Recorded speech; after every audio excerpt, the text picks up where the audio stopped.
Assalamualaikum Sobat Muslim, apa kabar? Wah, ini kita masih di bulan suci Ramadan. Segala amalan, perbuatan kita, terutama yang diniati ibadah kepada Allah, insya Allah nilainya berlipat ganda. Salah satunya adalah tholabul ilmi. Nah, tholabul ilmi inilah sore hari ini saya mengajak semua Sobat Muslim untuk kembali tholabul ilmi, mengkaji, mempelajari makna dari ibadah puasa yang kita lakukan. Tentu ada salah satu hikmah yang luar biasa sebagaimana telah disampaikan kemarin, yaitu sabar.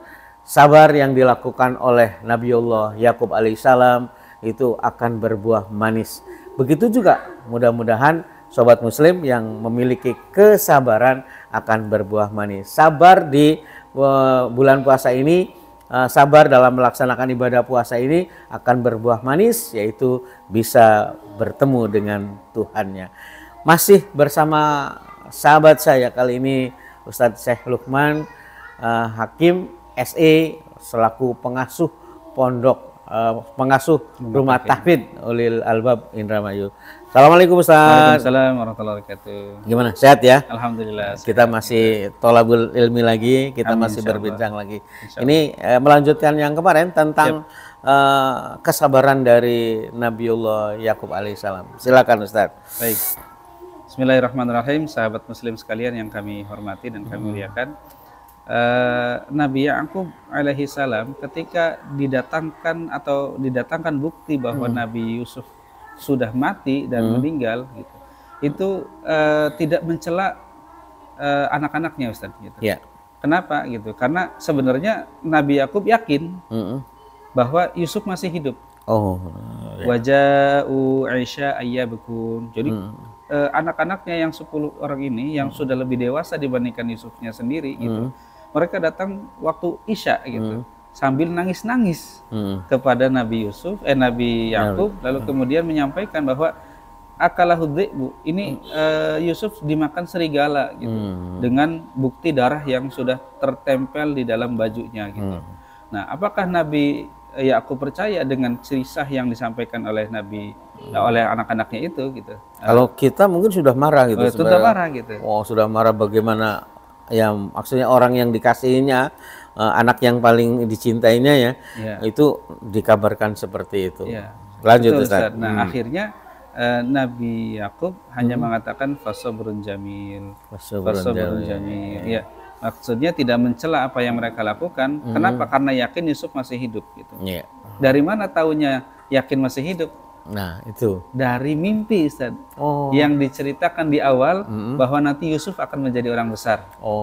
Sehingga keyakinan sebagai seorang nabi itu membuat Nabi Yakub yakin bahwa Yusuf pasti masih hidup gitu. Hanya beliau tidak menyampaikan kepada anak-anaknya gitu tentang kondisi begini gitu. Makanya di akhir kalimatnya selain mengatakan fasabrun jamil, Nabi Yakub mengatakan wallahu musta'anu ala ma tasifun. Allah menjadi penolongku atas apa yang kalian sifatkan ini gitu. Apa yang kalian sampaikan ini gitu. Jadi ya hanya bisa bersabar gitu, walaupun tentu bersedih gitu. Nah, sedihnya yang tadi kemarin Ustaz sampaikan itu ya sampai matanya tidak bisa melihat gitu, saking kesedihan yang mendalam gitu. Nah, itu juga kaitannya dengan penyakit hati yang akhirnya membuat mata itu menjadi tidak bisa melihat gitu. Tapi buah manis dari itu akhirnya subhanallah gitu. Kesadaran akan takwil yang disampaikan oleh mimpi yang disampaikan oleh Nabi Yusuf itu akhirnya kan ketemu sekitar berapa tahun? Mungkin sekitar 20-30 tahun kemudian dengan Nabi Yusuf alaihissalam, dan itu berbuah manis gitu. Bagaimana Nabi Yusuf mengingat kejadian itu tapi mampu memaafkan semua kesalahan saudara-saudaranya gitu. Sehingga buah kesabaran berkumpul kembali keluarga ini secara utuh dan saling memaafkan. Subhanallah. Subhanallah ya. Artinya apa yang dilakukan Nabiullah Yusuf, Nabiullah Yakub alaihissalam ini, kesabaran yang dilakukan ini berbuah manis. Betul, Ustaz. Seperti halnya kita yang kali ini lagi melaksanakan ibadah puasa. Betul, Ustaz. Ini juga membutuhkan kesabaran. Betul, ya, betul. Kesabaran yang lebih yang harus kita lakukan. Ya, seperti halnya kita melihat makanan dan sebagainya itu ya ini adalah ujian kesabaran yang mudah-mudahan ini akhirnya akan menjadi nilai yang manis. Nah, bagaimana puasa ini, Ustaz gitu ya? Betul. Silakan. Ya. Jadi puasa ini juga memberikan kita tuntunan gitu. Bagaimana agar kita menjadi produktif dengan sabar itu. Gitu. Bayangkan gitu, kita tidak makan, tidak minum, gitu. Itu berarti kita menahan diri dari sesuatu yang kita inginkan. Gitu. Atau pada tontonan-tontonan yang tidak bermanfaat gitu, atau bahkan tontonan-tontonan yang berbuah maksiat gitu, itu juga akhirnya harus kita tahan, Ustaz. Harus kita tahan. Dan itu pasti akan berbuah terhadap diri kita ketika kita menginginkan sesuatu gitu, tapi bisa kita tahan dulu. Misalkan begini, orang punya target untuk mendapatkan sesuatu gitu ya. Tidaklah dia bisa melakukan kecuali dengan kesabaran gitu, karena tidak ada keinginan yang akhirnya didapatkan secara instan. Betul ya, Ustaz ya? Betul, ya. Jadi tidak ada keinginan yang kita harapkan, contoh misalkan saya pengen punya kendaraan begitu. Otomatis yang biasanya saya punya pendapatan sekian dijajanin habis gitu, harus ditabung. Harus ditabung gitu. Nah, itu juga menguji kesabaran. Nah, itu menguji kesabaran kita. Ini gatel nih mata nih gitu. Apalagi kalau sudah buka-buka situs online kan gitu ya, pasar online gitu. Marketplace gitu. Waduh, Masya Allah gitu. Jadi pengen segalanya dibeli. Nah, kita menahan diri untuk kesabaran untuk mendapatkan sesuatu yang lebih baik gitu. Dimana itu pun juga akan terjadi dalam diri kita ketika kita sabar untuk tidak makan, tidak minum, tidak melakukan maksiat, tidak melakukan perbuatan dosa, menahan kata-kata yang tidak bermanfaat gitu. Lalu kemudian datang maghrib itu, hati itu rasanya jembar sekali. Hati itu rasanya plong sekali. Begitu saja gitu. Jadi subhanallah gitu, besar sekali makna kesabaran yang didapatkan dalam kehidupan kita, Ustaz. Betul. Maka ini sesuatu yang sangat besar gitu. Kalau kita ikhlas melaksanakannya, atau kita benar-benar melaksanakan ujian puasa ini ya. Betul. Ini soalnya ya Pak yang tadi yang disampaikan oleh Ustaz bahwa tidak mungkin dengan cara yang instan. Ini yang jadi persoalan ketika kita punya jabatan, Ustaz. Di depan meja kita disodorkan, wah ini tawaran yang menggiurkan.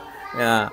Kalau kita sabar, ini kan bukan hak saya, ini bukan hal-hal yang bahkan ini adalah sesuatu yang akan menjerumuskan kita. Kalau kita sabar, tentu itu akan didapatkan dengan cara yang baik pula. Betul. Artinya artinya korupsi kita jauh kan seperti itu. Ya sebetulnya kan salah satunya adalah dengan sabar ini. Betul. Ya, padahal ya bentar lagi akan ada THR, ada ini. Tapi di awal-awal, wah inilah yang menggoda. Jadi ujian kesabaran ini dalam hal berpuasa sangatlah luar biasa, Ustaz. Betul, Ustaz. Ya. Ada yang luar biasa, Ustaz. Apalagi? Dalam kesabaran itu, Ustaz. Membangun kesabaran itu akan menghasilkan sikoh. Apa itu sikoh? Sikoh itu intisari dari interaksi kita di antara sesama manusia. Sikoh itu intisari interaksi. Oke. Sikoh itu intisari dari sebuah interaksi antara sesama manusia. Tapi ini kita potong dulu, Ustaz. Nanti akan kita obrolkan lagi di kesempatan berikutnya. Dan sekali lagi untuk sahabat muslim yang selalu setia, yang selalu mengikuti ini semua, kalau mau komen silahkan komen. Jangan lupa di like dan subscribe-nya juga di klik. Dan insya Allah kita ketemu lagi kesempatan yang akan datang. Terima kasih Ustaz sore hari ini dan assalamualaikum warahmatullahi wabarakatuh.